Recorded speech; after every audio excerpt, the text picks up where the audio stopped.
আমরা বিদ্যুতের ক্ষেত্রে দেখব, এই সরকারের অঙ্গীকার ছিল নির্বাচিত হওয়ার পরে তারা বলেছিল যে ক্ষমতা গ্রহণের 3 মাসের মধ্যে কোনো বিদ্যুতের দাম বৃদ্ধি 2 বছরের মধ্যে কোনো বিদ্যুতের দাম তারা বৃদ্ধি করবে না। কিন্তু বাস্তবে আমরা দেখলাম যে 3 মাসের মধ্যে তারা বিদ্যুতের দাম বৃদ্ধি করলো। পাইকারি পর্যায়ে 19.88% এবং গ্রাহক পর্যায়ে গড়ে 16.68%। গ্রাম এবং মফস্বলে 10 ঘন্টারও বেশি লোডশেডিং হয়েছে। বিএনপি গ্রহণের পরে বাংলাদেশের ইতিহাসে সর্বোচ্চ পর্যায়ে লোডশেডিং কিন্তু এই বর্তমান সময়ে হচ্ছে। এর সঙ্গে যুক্ত হয়েছে ভুতুরে বিদ্যুৎ বিল, যেখানে বিতরণ কোম্পানিগুলো সিস্টেম লসের দায় গ্রাহকদের উপর চাপানো হচ্ছে।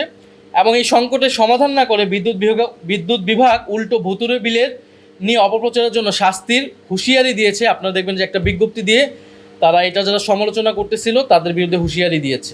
দেশের নাম্বার 1 ট্রেডিং অ্যাপ নিফটি ফার্স্টে পাচ্ছেন ট্রেডিং এর সব সুবিধা, dual exchange access, company analysis, portfolio তৈরি করা সহ আরও অনেক ইউনিক ফিচারের সাথে ট্রেড করতে ডাউনলোড করুন এক্ষুনি।